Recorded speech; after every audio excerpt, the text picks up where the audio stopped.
Apakah kalian melihat di generasi baru, misalnya, laki-laki dan perempuan yang saling menulis puisi? Aku tidak bisa melihatnya, sejujurnya. Maksud saya, perasaan itu semakin lama semakin memudar, tapi kita merasa seolah-olah sudah benar-benar merdeka.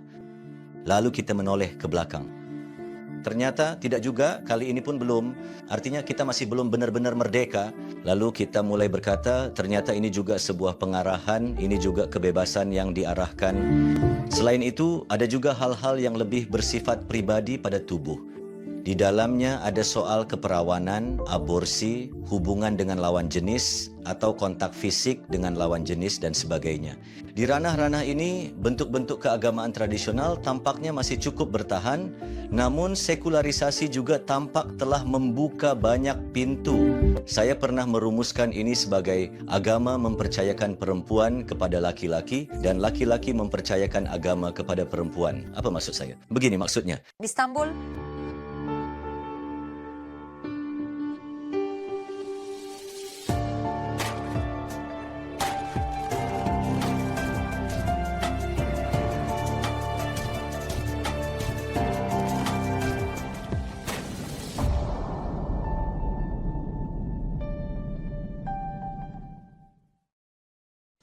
halo semuanya dari sekolahmu.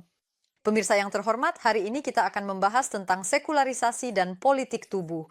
Tamu kita hari ini adalah Dr. Harun Tunç.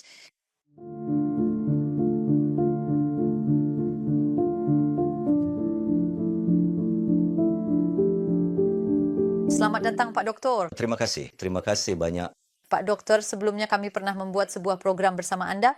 Kita pernah membahas hubungan antara sekularisasi dan gender.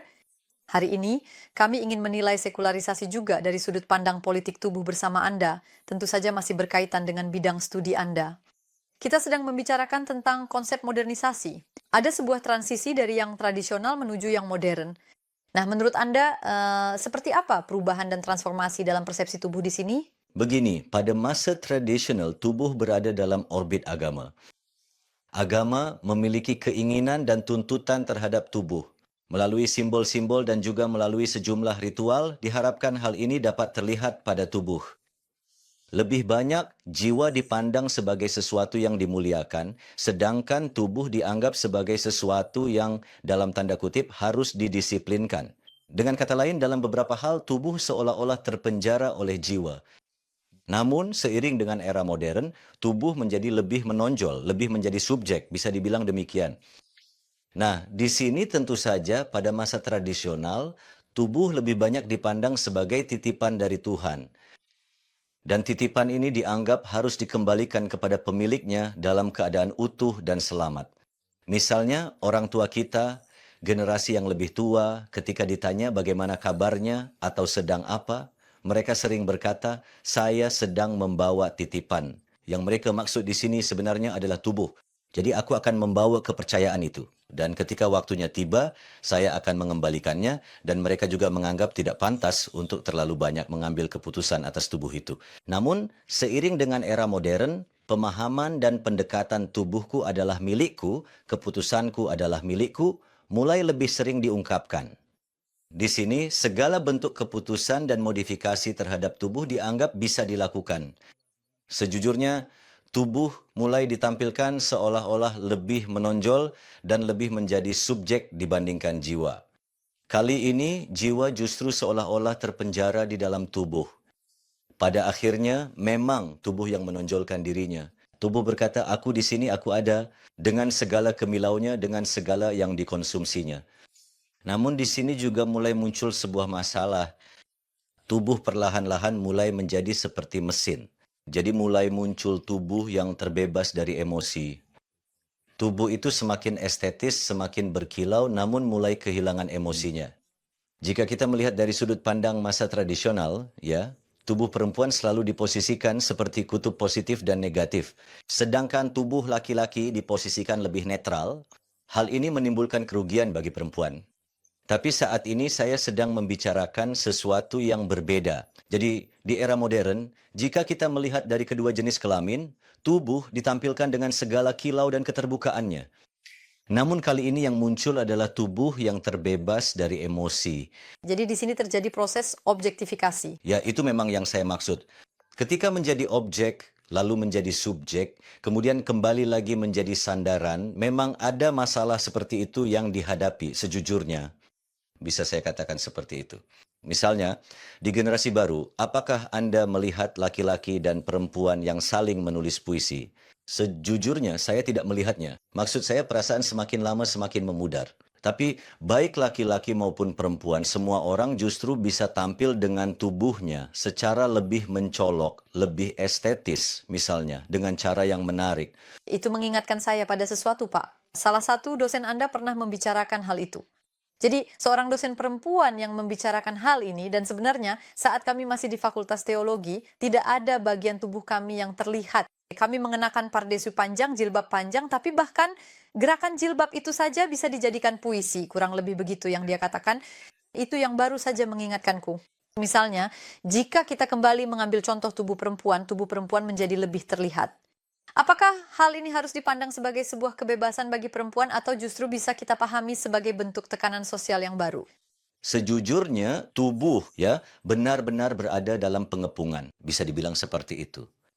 Kita cenderung melihat hal ini lebih menonjol pada perempuan, dalam tanda kutip. Sebenarnya hal ini juga terjadi pada laki-laki. Pada tubuh laki-laki pun juga ada hal seperti ini. Maksud saya tubuh mereka juga berada dalam pengepungan.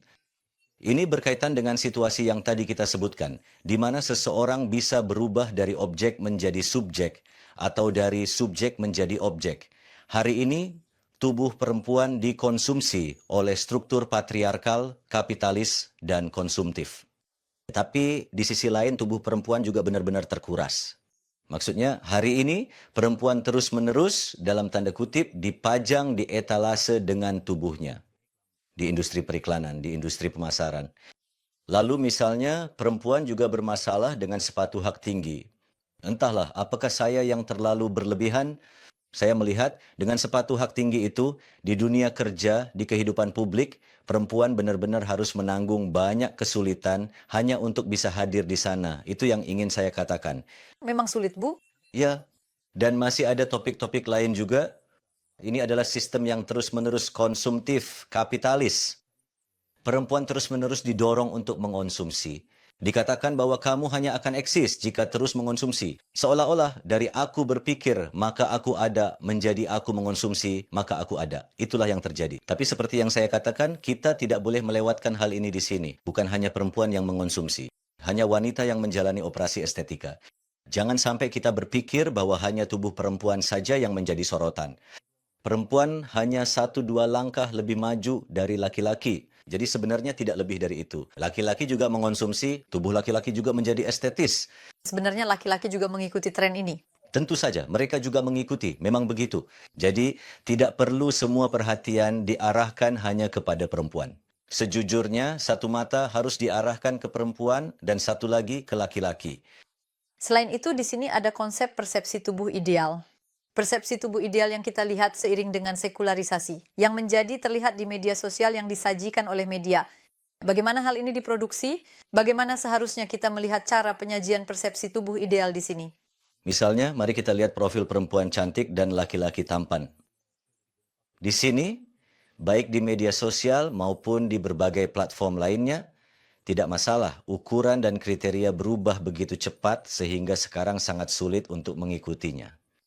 Jadi, baik tubuh pria maupun tubuh wanita, karena berada di bawah pengaruh mode, kapitalisme, dan sebagainya, maka mitos kecantikan dan ketampanan ini menciptakan hubungan tertentu dengan tubuh, sehingga aturan dan standar berubah dengan sangat cepat dan terus-menerus. Dan baik pria maupun wanita merasa seolah-olah mereka harus selalu beradaptasi dengan hal ini. Dan sejujurnya hal itu cukup melelahkan. Maksud saya kita harus menyadari hal ini. Di sini sebenarnya ada angin yang bertiup dari barat. Eropa Barat.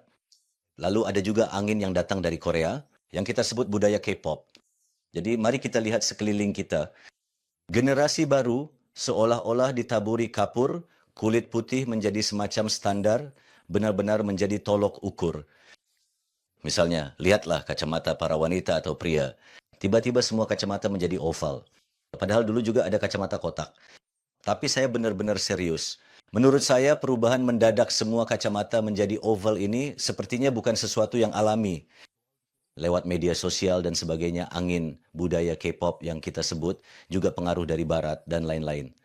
Selalu saja muncul standar-standar baru dan memang gaya-gaya baru, tren-tren baru terus bermunculan, terus terang saja. Hal ini mulai membentuk situasi seperti ini. Jadi jika saya mengatakannya dengan terinspirasi dari analisis Foucault tentang pengetahuan, subjek dan kekuasaan, kita merasa seolah-olah benar-benar telah merdeka. Lalu kita menoleh ke belakang, ternyata tidak juga, kali ini pun bukan. Artinya kita masih belum benar-benar merdeka. Kita mulai berkata, ternyata ini juga sebuah pengarahan, ini juga kebebasan yang diarahkan. Terus terang, saya bisa katakan bahwa kita sedang berada dalam sebuah pengepungan seperti ini. Sebenarnya di sini ada pengepungan yang sangat multidimensi jika kita memikirkan sekularisasi di Turki. Nah, tata rias, estetika, kita melihat perubahan ini dalam banyak dimensi. Bagaimana sebaiknya kita menilai hal-hal ini dalam konteks sekularisasi? Ketika kita melihat semua konsep ini, bagaimana seharusnya kita membaca perubahan dan transformasi yang berkaitan dengan tubuh? Sekarang di sini saya melangkah dengan membedakan antara permukaan tubuh dan bagian-bagian yang lebih privat. Pada permukaan tubuh, baik pada perempuan maupun laki-laki, ada perubahan yang signifikan dan perubahan itu berlangsung dengan cepat. Melalui cara apa? Melalui kosmetik, melalui estetika, melalui praktik-praktik di salon, melalui perubahan dalam pakaian dan sebagainya.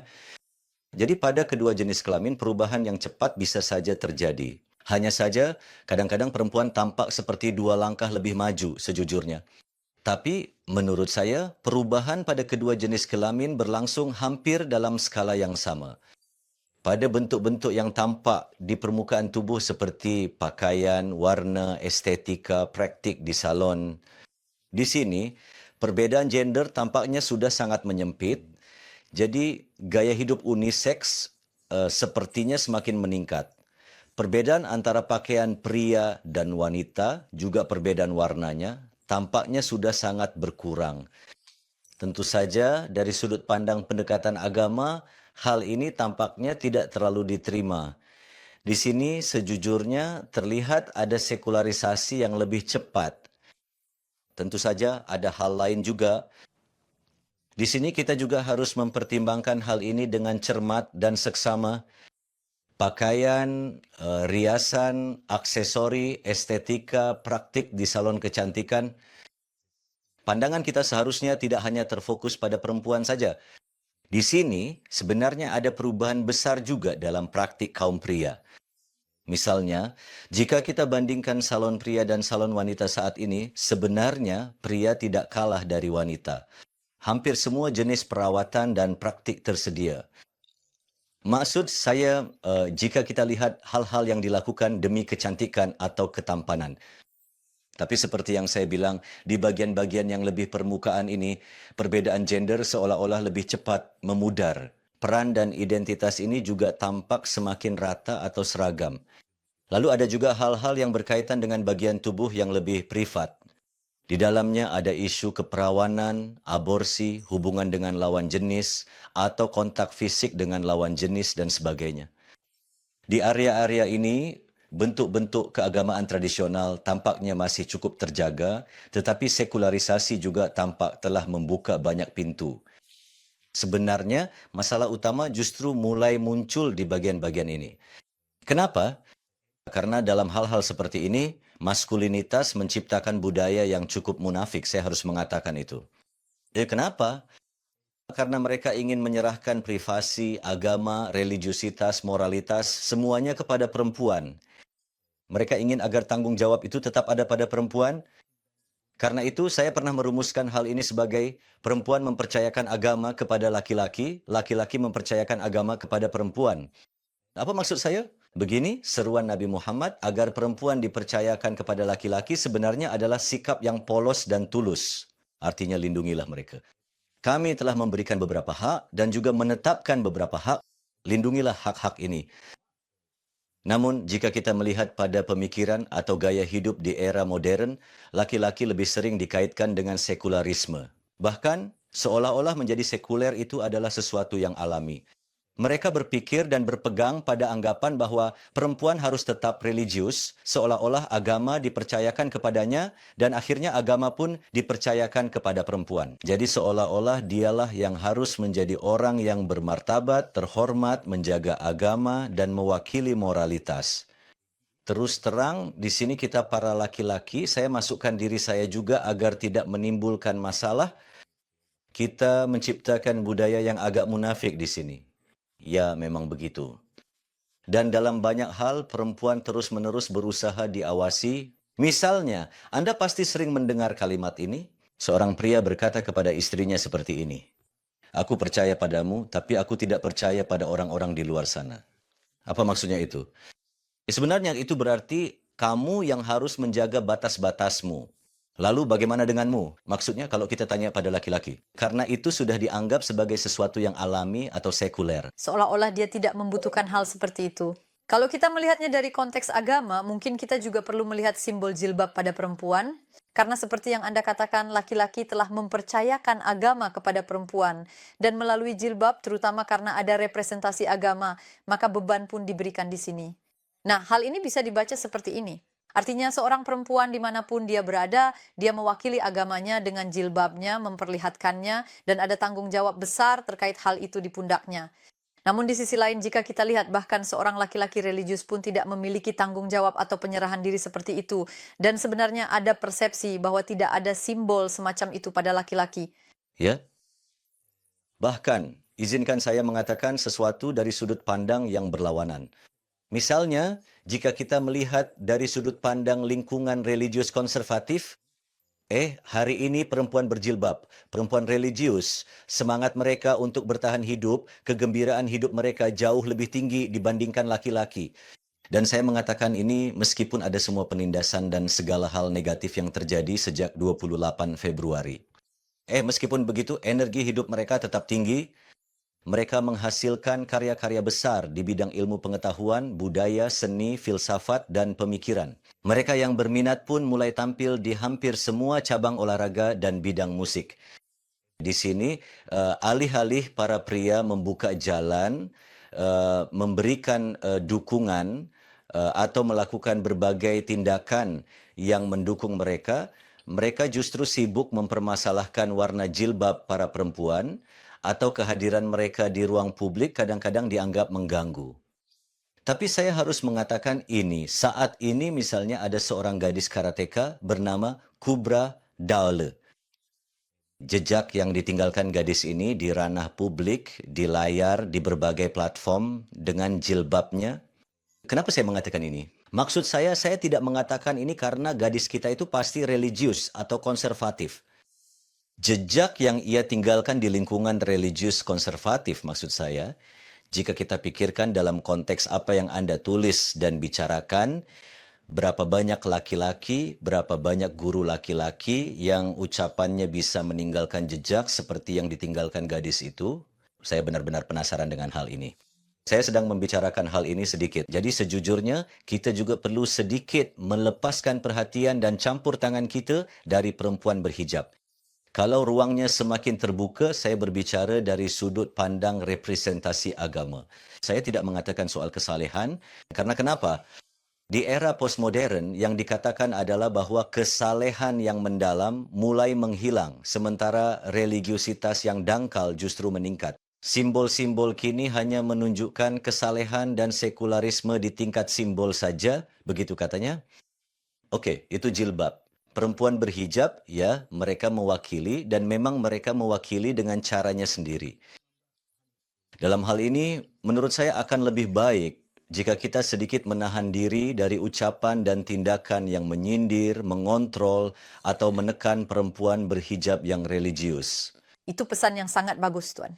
Salah satu hal yang menarik perhatian saya dalam buku Anda adalah seperti yang baru saja Anda sebutkan tentang kontak fisik dan transformasi dalam praktik kehidupan sehari-hari yang kita lihat dalam proses sekularisasi serta sikap munafik laki-laki dalam hal ini.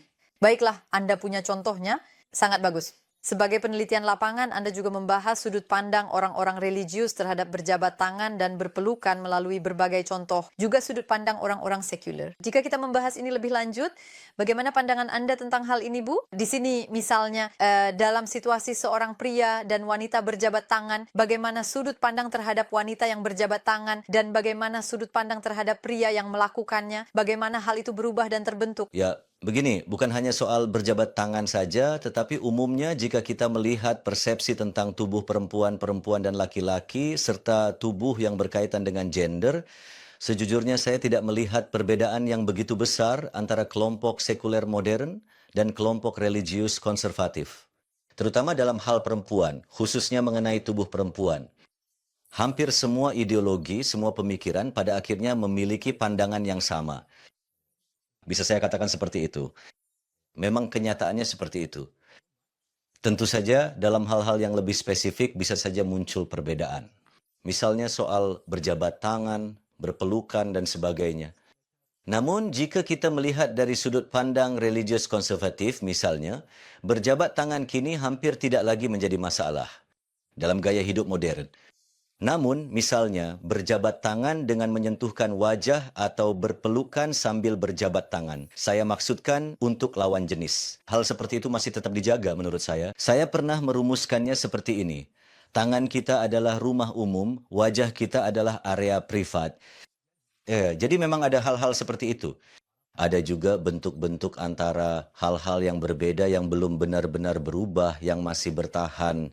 Masih tampak berada dalam tahap transformasi. Jadi ada perubahan dan transformasi yang bertahap. Ya, Baik Pak, terakhir menurut Anda, apakah dengan sekularisasi ini juga terjadi reproduksi ulang gender dalam masyarakat? Bagaimana Anda melihat hal ini? itu dipertanyakan. Tentu saja itu terjadi. Jadi apakah modernitas dan sekularitas benar-benar telah meratakan peran gender sepenuhnya? Atau justru ada reproduksi ulang juga? Tentu saja ada. Misalnya, kita melihat hal ini di pendidikan, politik, di berbagai bidang kehidupan publik, dalam kehidupan keluarga, di banyak tempat. Namun, jika saya berbicara lebih banyak dari sudut pandang tubuh, sesuai dengan topik dan batasan yang sedang kita bahas, ketika kita melihat dari sisi tubuh, ada perubahan dan transformasi. Namun struktur masyarakat patriarki itu juga berusaha menjadi penghalang di depan perubahan dan transformasi ini, sejujurnya ingin berdiri sebagai tembok. Apa contohnya misalnya? Anting kecil pada laki-laki. Sekarang laki-laki hampir semuanya memakai anting. Hal ini sudah teratasi di banyak tempat di Turki. Ini sudah bukan masalah lagi. Tapi sekarang kita bertanya kepada para perempuan, misalnya pasangan Anda, suami Anda, putra Anda, dan sebagainya. Jadi bagaimana jika mereka memakai anting? Sekarang perempuan atau laki-laki bilang, boleh saja pakai anting, tapi tidak boleh anting model lingkaran, tidak boleh yang ada batunya, tidak boleh yang terbuat dari emas. Di sini akan menjadi perak atau baja. Jadi ada kriternya. Jadi maksudnya apa yang ingin disampaikan kepada laki-laki di sini? Anting yang berbentuk lingkaran, emas, mengkilap, atau bertatahkan batu itu dianggap lebih feminin, itu anting untuk perempuan. Sedangkan untuk laki-laki harus dari baja, perak, dan kecil seukuran biji kacang polong. Jadi di situ sebenarnya perbedaan gender secara sosial masih tetap dipertahankan. Mereka ingin itu tetap ada. Atau misalnya ada penyeragaman dalam pakaian, ada penyeragaman dalam warna juga. Misalnya perempuan sekarang sudah menguasai warna biru sejujurnya. Begitulah maksud saya. Jadi soal perempuan identik dengan warna pink dan laki-laki dengan biru itu, sekarang perempuan bilang ke kita, biru cocok untuk perempuan dalam segala hal. Tetapi laki-laki tetap saja, kalau tidak memakai warna pink juga tidak apa-apa katanya. Jadi memang ada hal seperti itu. Dalam hal warna pun, penyeragaman hanya sampai batas tertentu, lalu di titik tertentu tetap ada batasnya sejujurnya. Baik itu oleh masyarakat maupun dalam ucapan dan tindakan kita bisa saya katakan begitu. Ada juga topik-topik lain. Misalnya, selama masih ada rok wanita, perbedaan gender dalam masyarakat akan terus direproduksi dalam hal pakaian dan sebagainya. Mari kita katakan begitu. Karena pakaian unisex untuk pria dan wanita, serta gaya hidup unisex semakin banyak. Tapi selama masih ada rok wanita, perbedaan itu akan tetap ada. Laki-laki akan tetap menjauh dari hal tersebut. Saya juga ingin mengatakan bahwa di area tubuh lainnya, gender sosial bisa direproduksi kembali. Dengan contoh-contoh tadi penjelasan Anda jadi lebih mudah dipahami, Pak. Terima kasih banyak atas komentar dan kontribusi Anda. Terima kasih kembali. Terima kasih. Terima kasih. Pemirsa yang budiman, hari ini kita telah membahas tentang sekularisasi dan politik tubuh. Sampai jumpa di episode berikutnya. Selamat tinggal.